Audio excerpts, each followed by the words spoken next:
Hi, everybody. Thanks for joining me here on Conversations for Yoga Teachers. I'm your host, Karen Fabian, the founder of Bare Bones Yoga. I am a yoga teacher with many years of experience, a certified personal trainer, and an entrepreneur. My mission is to show you how to get confident, speak clearly, feel authentic, grow your impact, earn your worth, and build a community. For years, I've been working with teachers in my signature program, the Yoga Anatomy Blueprint Learning Program, and I've seen so many teachers transform, and I can help you get there too. On the podcast, you'll hear anatomy lessons, stories from teachers, interviews with others in the field, and a dose of personal development. In addition to the podcast, don't forget to also follow me on Instagram and TikTok for daily videos on teaching topics. Thank you so much for taking the time to listen today. Let's get into today's episode.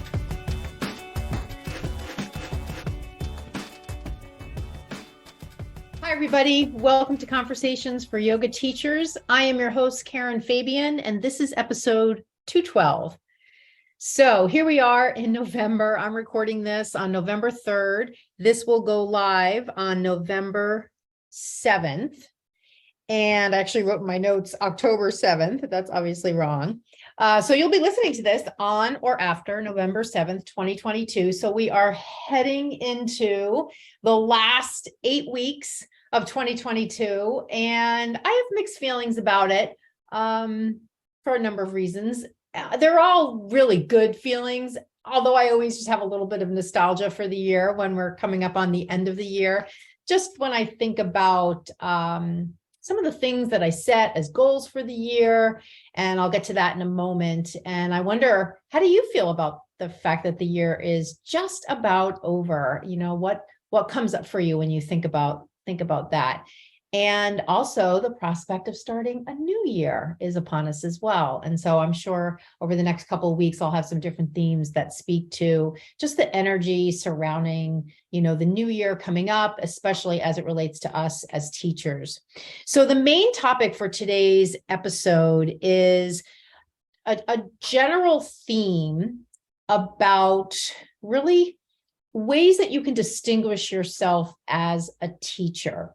And I guess you could kind of say this sounds a little bit like a marketing topic.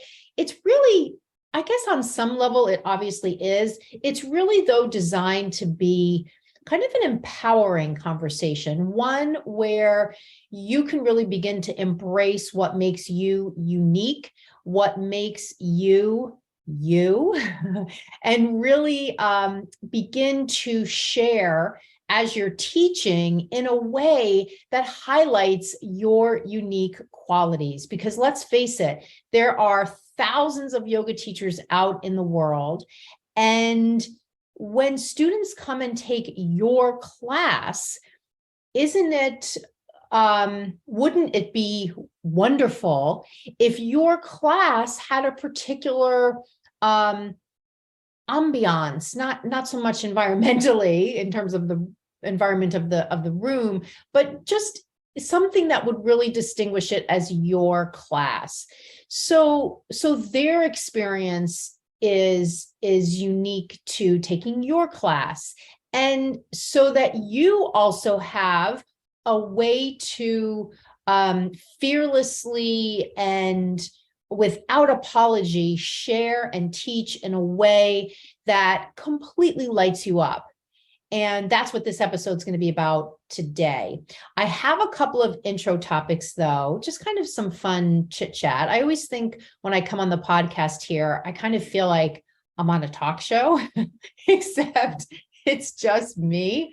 And I was actually thinking today, as I was prepping for this episode, I would sort of love to have a once a month or maybe twice a month get together on Zoom where we sort of had just rolling topics, kind of like a teacher's book club, but maybe I could call it like a yoga teacher's topic club, something along those lines, where we just got together and just chatted as teachers. I think that I know I would certainly enjoy that. If you think that's something you would like, can you send me a DM and say, yes, book club, not so much book club, yes, topic club. And I'll see if I get a bunch of responses about setting something like that up. But here on the podcast, because it is just me talking out into the void, but I know that you are out there and you are eventually going to be listening to this. And so I do sort of still get the energy as if we were in the same room. And that's why I called this show Conversations for Yoga Teachers. And as it relates to what I was just talking about, this topic of making yourself, leveraging ways to stand out, this is what makes this podcast unique.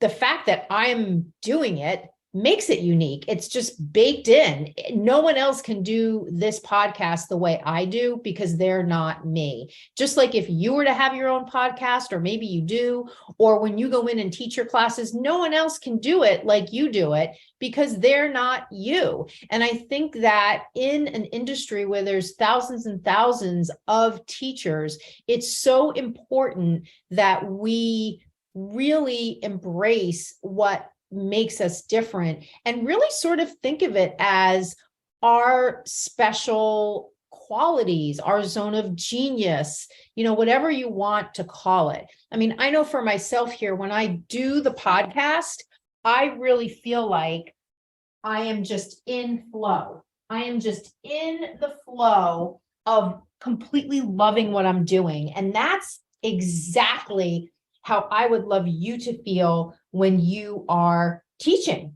That it's just flowing from you as a unique individual and you're just loving sharing of yourself. I mean, honestly, that is how I feel when I'm here on the show with you and when I'm on social media. And it did take me some time to get there. And if you're feeling blocked to get there, I want you to set up a call with me, because that's definitely something we can talk about and we can work through so that you can share freely when you are teaching. So before we get into this topic, this main topic for the show, ways to stand out as a teacher, I wanted to share with you just a fun story. For those of you who have listened to my show for most of this year, you might recall in January, I talked about my manifestation list. Now, let me just say, for those of you, or if you're listening and you hear the word manifestation and the hair on the back of your neck stands up, or maybe that's not the right analogy. If you're sort of not into the whole manifestation thing, let me assure you that I say manifestation list with a little bit of, not really tongue in cheek, but I say it from the perspective of, yes, I call it a manifestation list because in part, I think of glitters and fairies and, stars and everything when I hear the word manifestation. By the same token, though, I am a planner. When I worked a corporate job, one of my jobs was a project planner. And I worked, anyway, I won't go into it, but I managed a team of software developers and we created software for the healthcare industry, and I managed the project plan. I bet you didn't know that about me, but that was one of the things that I did. And I was really good at it because I'm really, really good with details and plans. And that's why manifesting for me is really about that. It's about making plans to get things done, putting pen to paper, writing out the plans, having accountability to stick with the plan, and working to end result. And I can certainly tell you, end result for me isn't always what I set out as a goal. However, it doesn't mean I don't follow through with the plan. And I would highly suggest that for you as well. It's not always goal driven, even though the plan has a goal. In a lot of ways, especially when it comes to things around teaching and building your business and getting yourself out there. And, if you're creating products like I am, and if you're going to create some products and you're thinking about, some fears around what if I don't, have the outcome I want with that product creation, keep in mind, a lot of the benefit that you get is simply coming from going through the process. So the process and sticking with it is oftentimes where so much of your growth, of my growth and development comes from. So having said all of that, I do have a manifestation list. And in January, I shared here on the podcast about how the first thing on my manifestation list was to manifest a red Mini Cooper. a two-door red Mini Cooper, which I have coveted for over 10 years. However, I had a Subaru Outback that was so great and I loved it. And it just was never going to completely give up. However, over the past couple of years, it had a number of problems because it was a really old car. It was from 2002. And so I was sort of trying to get ahead of things and getting a new car. And I thought to myself, oh, this is an opportunity for me to finally get the car that I want. And I started looking at new Mini Coopers and they just were out of the price range that I wanted to spend. And I started to look for used Mini Coopers and they all had so many miles and I couldn't seem to find the one that I wanted. And then in the middle of the night in January, I think it was like January 7th, I woke up in the middle of the night. I couldn't get to sleep. I started Googling consumer reports on Mini Coopers, and I was directed to an article about issues with Mini Coopers, of which there were hardly any. And embedded in that random article that pulled up on Google was a link, find used Mini Coopers in your area. I clicked the link. I was directed to a dealer about 20 minutes from my house. I looked on their website and the first listing I saw was for the exact car I wanted. And it was a 2013 and it was in amazing shape, hardly ever driven. And within 72 hours of seeing that in the middle of the night, I went and got the car on January 10th. So I wasn't even 2 weeks into January and I manifested the first thing on my list. So I've been, driving that car all year this year, and it's been amazing and I love it. And I actually sort of have a little bit too much of an attachment to it from a material perspective. Anyway, be that as it may, there have been some other things on my manifestation list. And one of the sort of random things on my list that I added in the beginning of the year was an old-fashioned typewriter, a Smith Corona like my mother used to have. My mother back in the day was a secretary in New York City. And she also, my father was in grad school. My father has his PhD in organic chemistry. And my mother used to type people's theses for them when they were in college and grad school. And she typed, of course, my father's thesis for grad school, and she typed it on that typewriter. And I don't really remember, but she tells me these days, or tells me now, and has told me in years past, that I was a baby and a playpen, and even as I was a toddler, and she'd be typing away. So, of course, when I had this thought, I went to my mom and she said, oh, Karen, I gave our typewriter away to Goodwill years ago. Okay. So then I sort of So I started looking online and I actually found a typewriter shop nearby, but every time I would call them, they would be closed. So I sort of let it go by the wayside. And I had lunch with a good friend of mine about a week ago. And she said, hey, did you ever follow up and get that typewriter? And I thought, oh God, it's almost November 1st and that's on my manifestation list. Let me get to it. So I went on Facebook and I posted that I was looking for a Smith Corona old-fashioned typewriter. And then I said to myself, oh, let me go to Facebook Marketplace. Have you ever used this? Actually, one of my business mentors, James Wedmore, he posts about things he gets on Facebook Marketplace all the time. And he came to my mind and I thought, wow, let me go look at Facebook Marketplace. So long story short, I found a totally mint condition Smith Corona typewriter from an older couple that lives about 10 minutes from me. They sold it to me for $70, which was over $150 less. All the ones I saw at the typewriter place I was looking at in Cambridge, Mass, were over $200. They sold me this for $70 cash. It is in perfect condition. It comes with the case. Oh my God, it is just absolutely fabulous. And I don't know, I mean, I'm 58, so I actually in high school was taught how to type on a typewriter. Hello. I don't know if you've ever actually heard a real typewriter and the sound it makes. I mean, you probably have maybe in a movie or something. It makes the most amazing sound. Do you know that they even sell keyboards for your laptop that you can use that have the click click of the typewriter keys for people who love that sound? Anyway, I got it yesterday. The couple was completely adorable. I think they were about in their early 80s. I told them all about my manifestation list. The woman's sister had died, and that was how she happened upon the typewriter. She was so grateful to sell it to me. And it's here in the house. I set it up yesterday, and I'm going to be journaling on it. I'm going to be writing things on it that are from books that I'm currently reading to kind of make the thoughts really sink into the brain, when you write things out.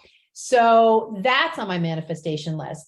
The other things on my list have to do with some business goals I have, and I have a whole big section for travel. Travel is something that is so important to me. And when I was prior to the pandemic, teaching all the time, it was impossible for me to travel because to get coverage for my classes was always so difficult. So since the pandemic shut down the studios and my in-person teaching responsibilities have really changed, I have more freedom to do things. And so I really am focused on doing a lot more travel. Now, in 2022, truth be told, and this is one of the reasons I have a little nostalgia about the fact that the year is ending, I have not done as much travel as I wanted. And there are a couple of reasons for that. One of the reasons is when we got Coco, our dog, in March of last year, he just basically consumes my life. He is a handful. And even if he wasn't such a handful, going out of town is always challenging when you have a pet. I'm sure you know that if you have a pet.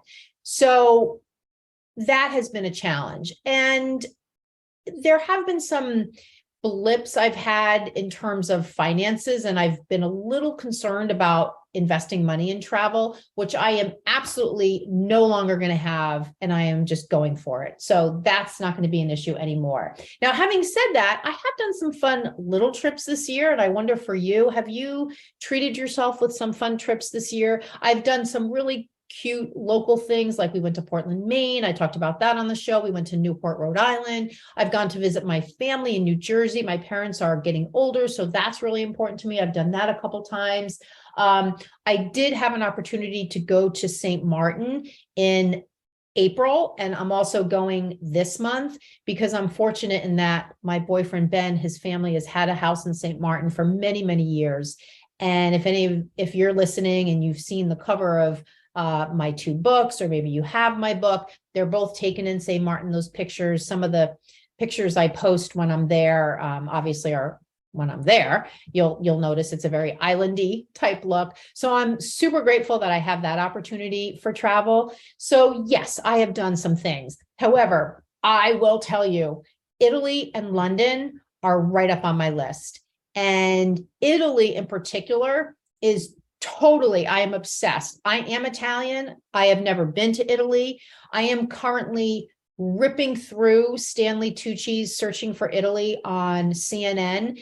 If you are not watching that and you love travel and you loved Anthony Bourdain's show on CNN, you will love Stanley Tucci Searching for Italy. There's 2 seasons, about 20 episodes. He literally goes through all the major places in Italy.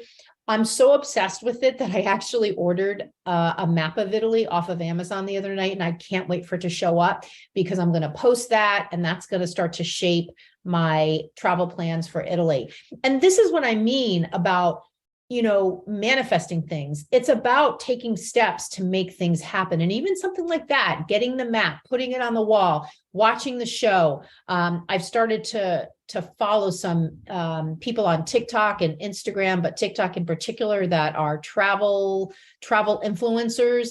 And so I get lots of, just information in my feed, a lot of posts in my feed about travel to different places. And it's just, these are the things that you do when you want to manifest stuff. You start to really shift your focus to those things you want to make happen in your life. So that is the manifestation list topic I wanted to talk about. And I wanted to ask you, in wrapping up this part of the conversation, do you have a manifestation list? If you don't, why not? If you don't, will you make one? Because guess what? You've got 2 more months of this year to manifest a couple of things. So get to it. If you want some help in creating a manifestation list, I'm happy to have a little manifestation chit chat with you. So just let me know and we'll set that up. The other thing I wanted to share with you is, if you have not yet listened to about 2 episodes ago, when I had my friend Lisa Marie Rankin on, definitely go back and listen to that, because the episode was really, really interesting. And it was all about this idea of practical wisdom that we in today's times can pull from the goddesses, and the goddesses being mythical figures in history and religion, not so much religion, but maybe a little bit of religion. And some of the themes that come from these mythical figures in history over time. And this is very much focused on a conversation for women in particular, although these themes could sort of be applied agnostically across the spectrum of gender. However, it seems to be, I mean, I think actually I haven't finished the book, but I think all of these are female figures in history. And in one of the chapters, and so if you do have the book, I'm talking about the chapter about Mary Magdalene, which interestingly is a figure in religion, the Catholic religion. And I know that because I was raised Catholic as an Italian. And however, the piece that I want to share with you has nothing to do with religion. It has more to do with a theme that comes up in personal development. And when I was reading this the other night, it was so transformative for me that I went back and read it 2 or 3 times. And then when I got the typewriter yesterday, I actually typed this out because I really wanted to remember it. And this is just a little dose of just thinking about how we operate as humans and how we can, if we look at this through a particular lens, how we can maybe shift our way of being so that we can live in a more empowered way, live in a more authentic way. And make no mistake about it, how we are in that way of being as a person absolutely is reflected when we teach yoga. Who you are as a person is who you are as a teacher. I kind of think about my boyfriend as a huge golfer. And, Ben always talks about the kind of person you are in general always is amplified when you go on the golf course. And so we see this kind of thing a lot with golfers who are, if they don't really have any integrity as a person, they'll tend to cheat on the golf course. If they're sort of loud and brash, that's how they'll be on the course. If they're impatient, that's how they'll be on the course. So it's sort of the same thing with yoga teaching. And this is why these particular personal development topics I feel are so helpful and important for us to talk about, because working through any challenges that you have, any barriers that you have to really being your true authentic self will be barriers you experience as a teacher. And this all relates to what I'm going to talk about on today's show, this idea of distinguishing yourself from other people and how it resides 100% in you fully being yourself. So with that as the backdrop, this topic that she covers here in the book, she talks about limiting beliefs. So she says, it's easy to scroll through social media and compare ourselves to friends and feel like we're not measuring up. And all of this around, we can feel that way, and we sort of end up telling ourselves all these lies about ourselves. And it's sort of triggered by seeing what other people are doing. And she goes on to say, unfortunately, many beliefs were planted in our minds at a very young age. So then she goes on to talk about this idea of identifying your limiting beliefs. So let me ask you right now, what do you have as a limiting belief that you're aware of, because sometimes we have limiting beliefs we're not aware of. But if I were to ask you, if we were just sitting down for a cup of tea and, I were to ask you, even in the context of just teaching, what are some limiting beliefs that you have? What are some things that you believe to be true that really are statements that if I heard the statement, I would see it as something where you're sort of talking down about yourself, where you're talking in a way that's sort of putting yourself down. So it might be something like, I can never get enough people at my classes. I can never make enough money teaching yoga to support myself. I'm never going to be a popular teacher. No one's ever going to like my classes. Or I'm not flexible enough to do these challenging poses. So therefore, people aren't going to think I'm a quality teacher because I can't do all these difficult postures. Any of those things are limiting beliefs. So think right now in this moment, as you're listening to me, what's a limiting belief that you have? So she goes on to say, the first step is to identify your limiting belief. When you've been considering them for so long, they can almost become second nature. And this is the important part. Your ego or your small self is the voice reminding you of these beliefs. The ego says these things to protect you, but it doesn't have your higher self's best interest in mind. And I really want you to hear that, the distinguishing between your ego and your higher self. And this sort of gets into a little bit of elemental psychology. And I think, wasn't it Freud that created this idea of the ego? I think it was the ego and the id. It's just more about, though, almost looking at your ego as a separate part of your pure self, your enlightened self. And it's the ego that's really behind all of these self-defeating, self-limiting thoughts. So in relationship to this chapter where she's talking about Mary Magdalene as a goddess in history, she says, Mary Magdalene had to remain confident in herself, her understanding of the teachings, and her relationship with Jesus, despite the naysayers. Again, don't react if you're not a religious person. This is less about the religion. Often our loudest critic is our own ego, telling us that we're not good enough and shouldn't even try. Overcoming our fear-based ego is a lifelong task. We need to be vigilant about not listening to its fear-based thoughts and proactive about choosing more loving, affirming thoughts. Thoughts become beliefs. Beliefs become actions. Actions become your reality. Now, you might ask, how do I know the difference between the voice of my ego and that of my higher self? Maybe my higher self is trying to tell me something. Now, this part really just, I was blown away by this. She then goes on to say, there are a few ways. The ego speaks loudly. The higher self speaks softly. The ego is urgent. It wants to make its point now. The higher self is patient. It knows that there is all the time in the world. The ego attacks by telling you why you are wrong. The higher self doesn't attack, it encourages. Your higher self is not going to fight for airtime. You need to quiet the ego so you can hear your higher self speak. This can be done through daily meditation.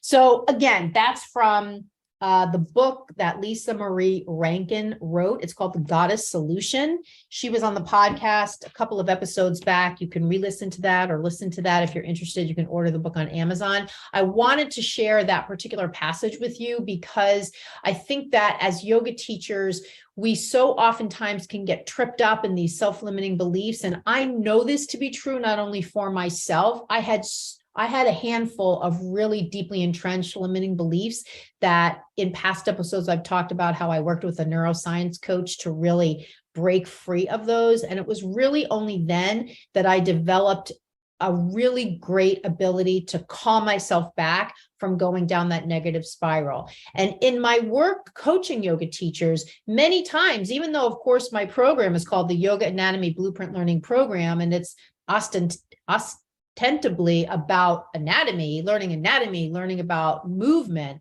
we get into topics like this because even when I get on the coaching calls with teachers, and a teacher might say, oh gosh, Karen, I'm so sorry. I haven't had time to get to looking at the videos, and I feel behind and I feel this pressure. And we start to talk about where's that pressure coming from. And that's oftentimes where we get into a conversation about a limiting belief that this teacher has about themselves. So make no mistake about it.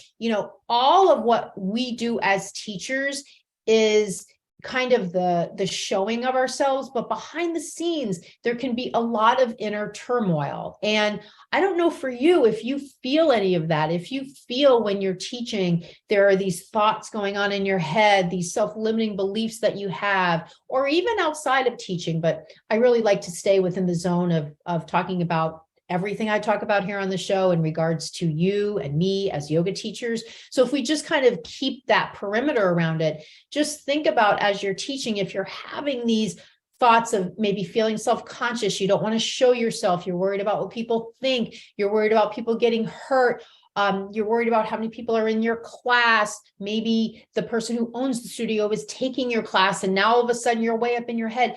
These are all things that have to do with the trigger, whatever it is, and sending you into this negative self-belief process. And that's why when I read things like that, I want to share it with you, because I want you to see how, first of all, worthless all of that worrying is. And most of all, how you can harness your inner power so that you can be the most authentic, present, impactful teacher possible. And the only way to do that is to let go of a lot of these bullshit thoughts that we all have. So that's why I wanted to share that with you. So as we head into the next theme for this particular episode, I want to just take a quick moment and share a little bit about anatomy with you, because I know, some people may come to my show because they're looking for anatomy-based information, because that's my specialty. I don't always add it in, but I like to try to have some portion of every episode be a little bit tactical when it comes to information about movement, talking about things like the skills that come when we understand movement, skills around cueing and sequencing and answering student questions. So today I wanted to just briefly talk about this idea of sharing cues effectively when it comes to anatomy-based cues. Now, keep in mind, if you haven't been to one of my workshops, or maybe if you have been, I have done a number of workshops on effective cueing, and I break down cues into 4 different types: action, alignment, anatomy, and feeling-based. And if we're looking just at the anatomy-based cues, one of the things I like to do is share with teachers an effective way to share anatomy-based cues, because let's face it, once we get into sharing anatomy, we're getting into talking about something that's a little bit science-based. It potentially can be confusing, and our goal as teachers, of course, is never to confuse our students. Our goal is to bring them to clarity as soon as possible. And that means that we have to share cues in a way that it's easy for them to understand. So once we get into sharing anatomy-based cues, 2 things need to happen. Number 1, we need to know what the heck we're talking about. We can't share an anatomy-based cue and expect it to land well on our students if we're just repeating stuff, if we're just copying what somebody else said, or worse, if we're making shit up. If we're saying stuff like, oh, contract your abs, or oh, engage your quads. And if we have no idea if those muscles are even contracting or engaging in that posture, why are we saying that? We should not be saying that. We should only use, especially anatomy-based cues, if we can back it up with why we're saying that. I mean, this really riles me, because I hear teachers using cues all the time incorrectly, and I know it's because they don't know. They don't know, and they're just saying stuff. And please don't be that teacher.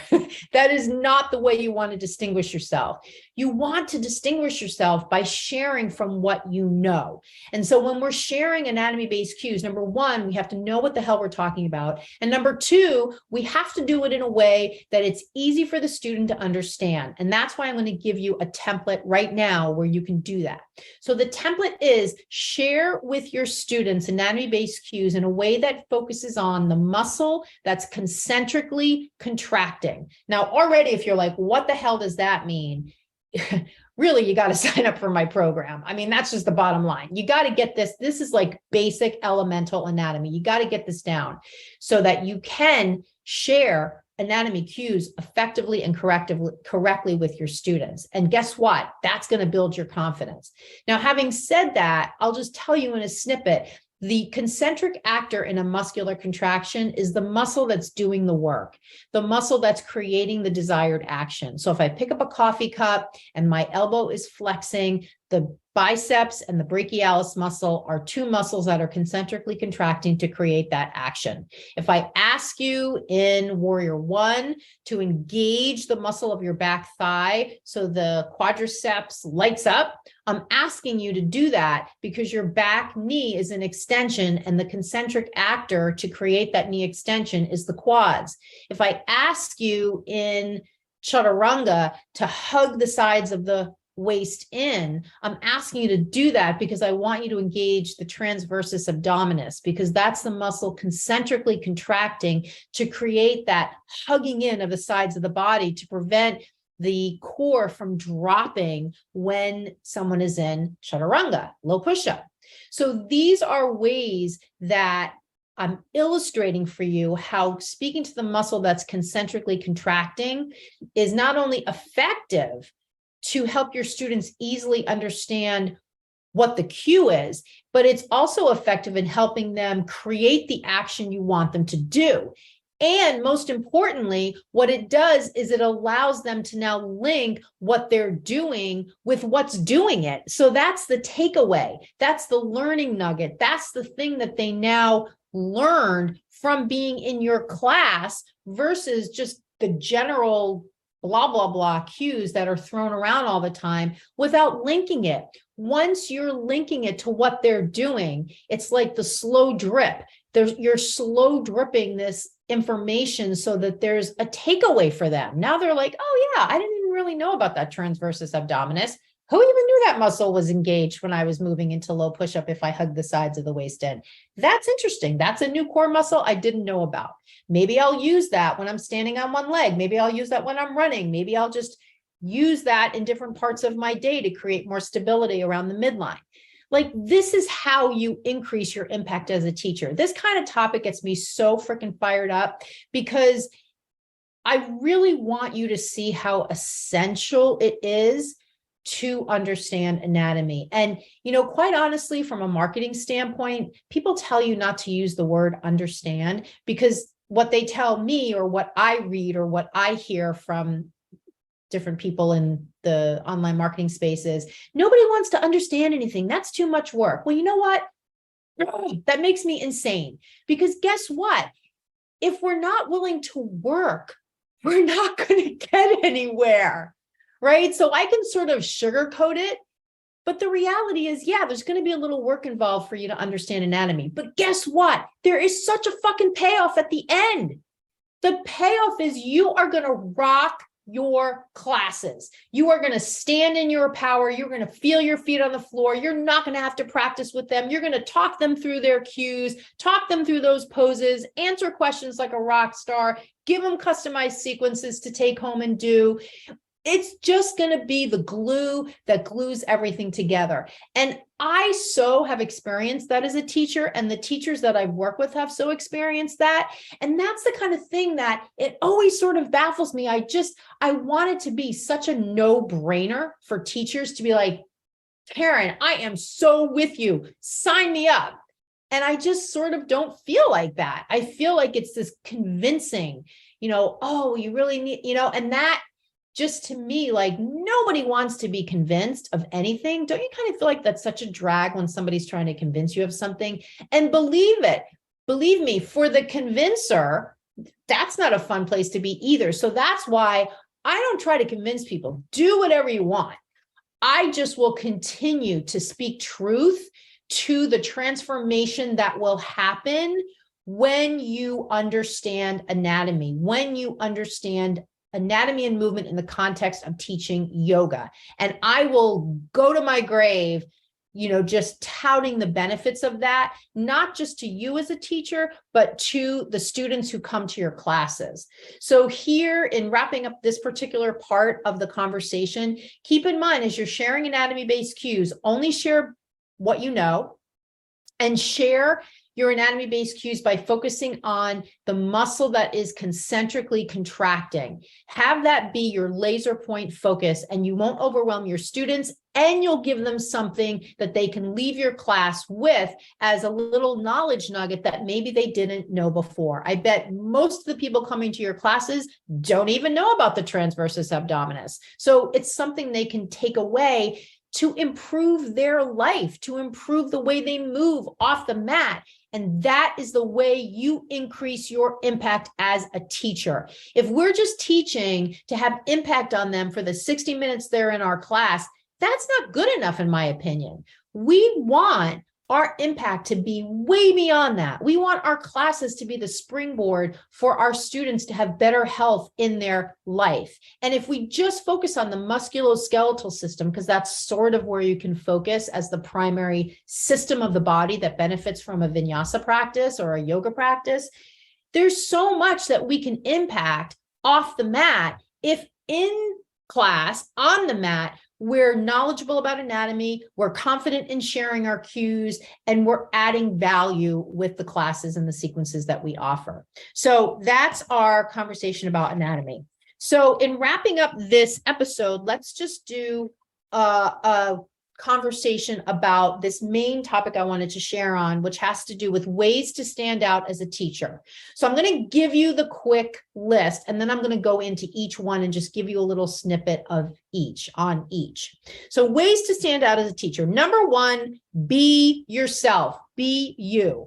Number two, use your own cues. Number three, use less or no music. Number four, chat with students both before and after class. Number five, share of yourself. Number six, walk around the room versus practicing with your class. Number seven, add myofascial release to your classes if you can. And number eight, use silence. I like that one.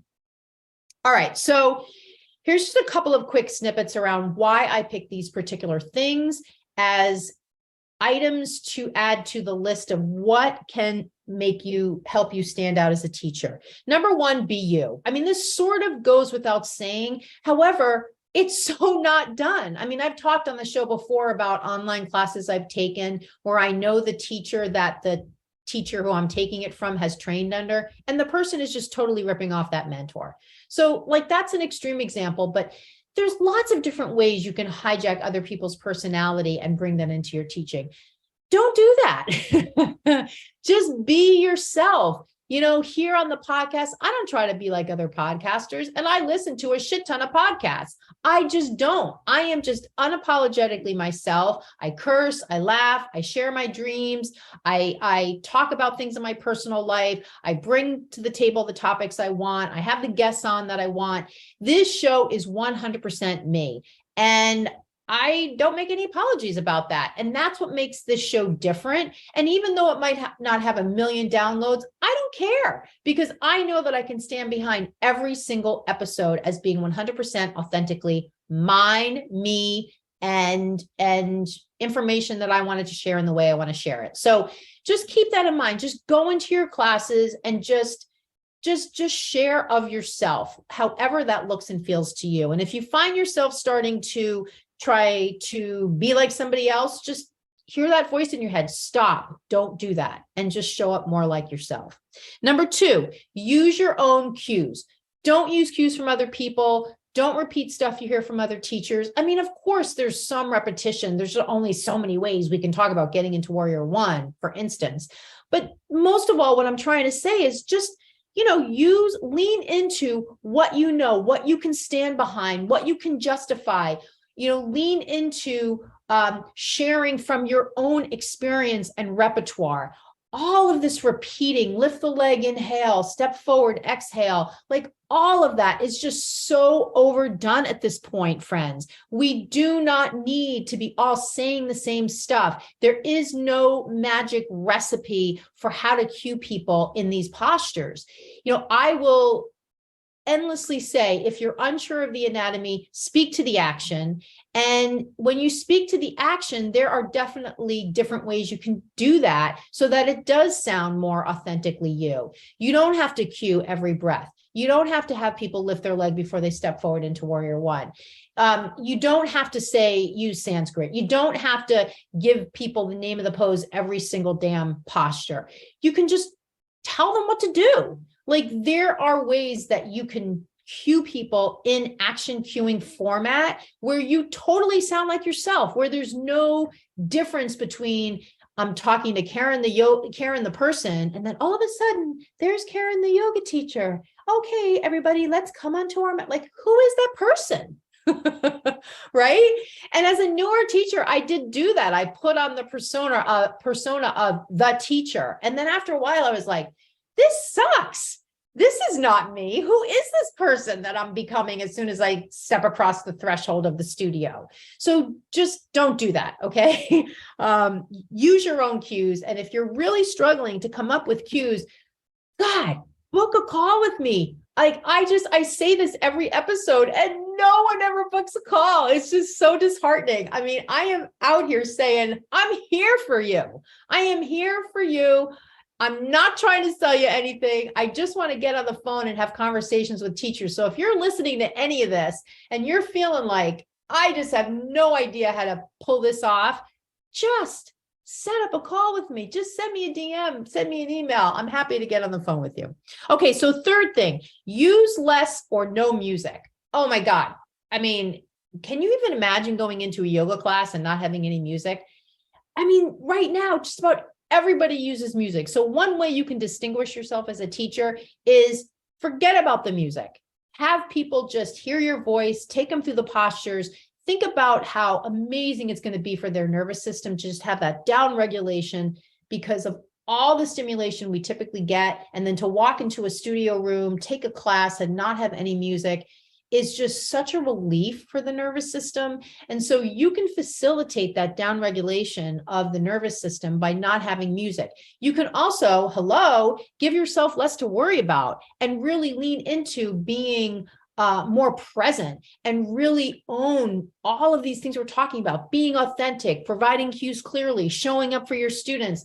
All of that is so much easier when you don't have to worry about the music. So distinguish yourself by not using music in most of your classes. The next one, chat with students before and after.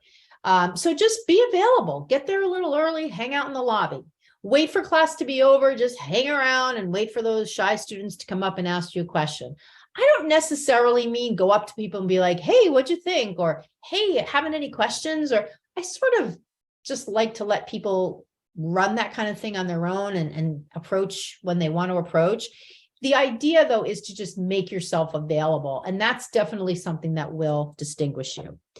The next thing is to share of yourself. Not necessarily lots of personal things, but like here on the show, I just shared about my manifestation list and the story about the Mini Cooper and the typewriter. Like, that's a story. That's something personal. It doesn't necessarily relate to yoga. However, I used it as a springboard to ask you, do you have a manifestation list? How do you feel about manifesting things? How do you even feel about the word to manifest? Is it a trigger word for you? Does it bring up like negative thoughts? Do you feel like it's baloney? Like any of these kinds of things, I always share with a hook to make it relatable to you, to use it as a springboard to bring up a topic that I think could be helpful for us to talk about. So that's what I mean when I talk about sharing of yourself as a yoga teacher. You're not sharing of yourself in a self-serving way. You're sharing of yourself in a way to spark thought in your class. So if there's a particular theme that you have, or something you've experienced as a person, or something you're currently experiencing that you think has a broader theme for your students,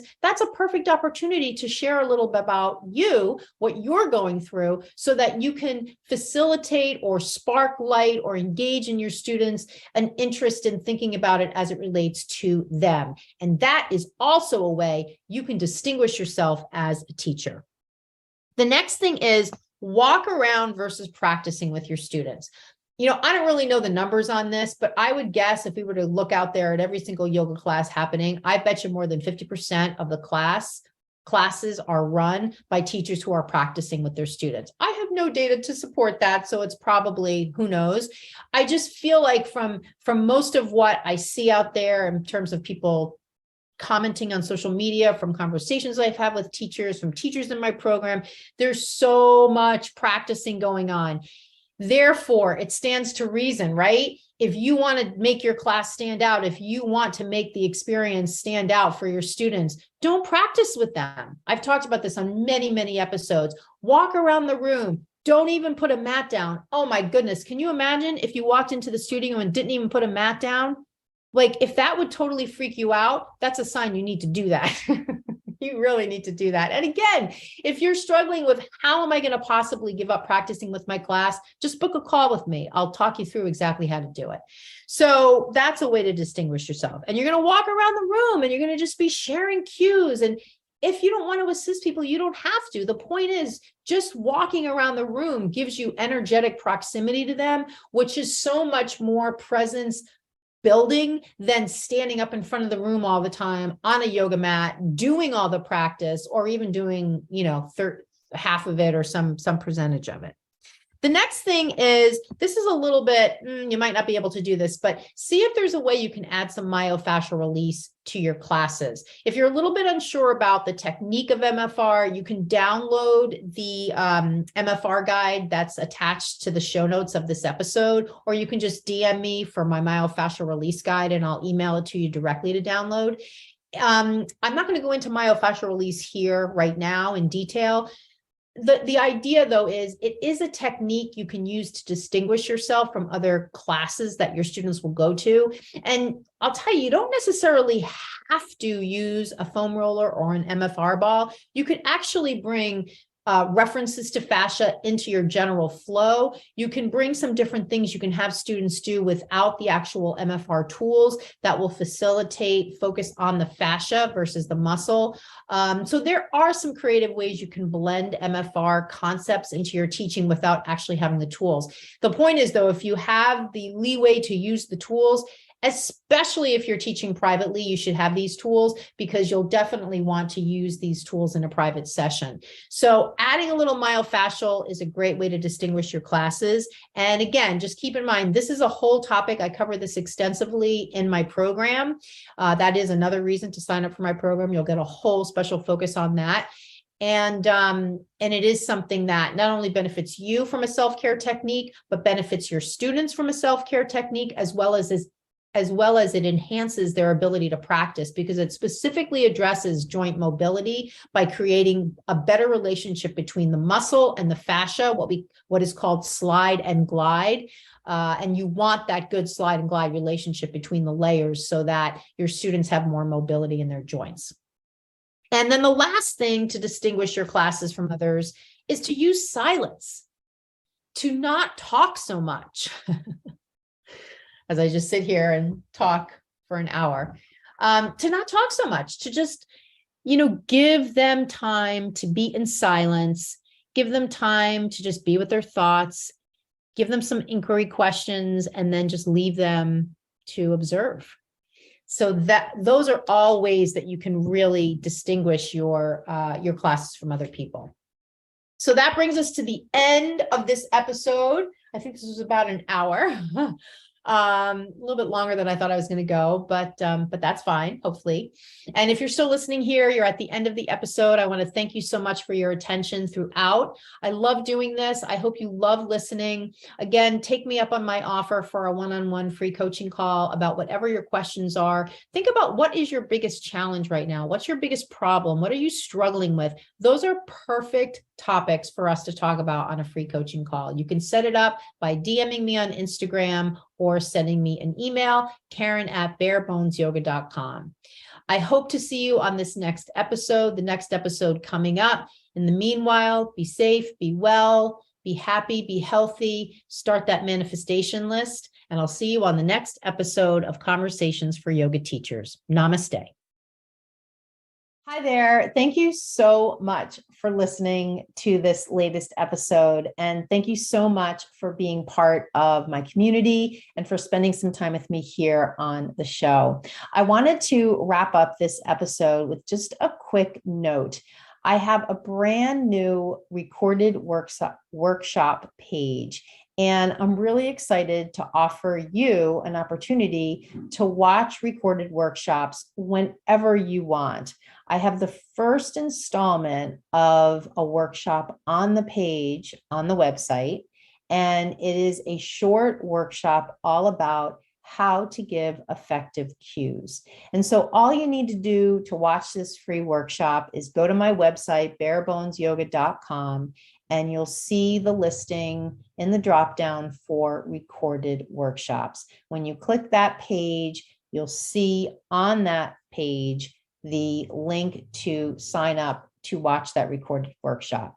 I'll be adding more workshops in the future to this page, and it's a way that you can access educational and growth information for teachers without having to make a workshop at a particular time.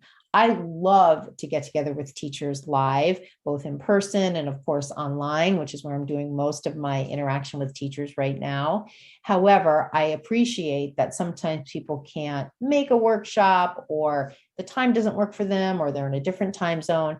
So I want you to know that this page can be a resource for you so that as you're out there and you have questions about different things, or you have maybe a half an hour or 45 minutes that you want to devote to your continuing education as a teacher, you can just go to my website, pull up this recorded workshops page, and there will be resources there for you to take a look at. And all of the workshops that I share are all designed at, number one, giving you information, and number two, giving you the skills that come from getting that information. It doesn't do you any good if I'm just giving you information on anatomy. If I don't show you how you can use it in your teaching to grow as a teacher, to grow your impact, then it's really not very useful. So all my workshops will have that dual focus, sharing a little bit and then showing you how to apply it. So I hope you'll check that out. If you have any questions or feedback, definitely let me know. Just send me an email, Karen@barebonesyoga.com. Thank you so much for listening to the show, and I look forward to hearing from you. Namaste.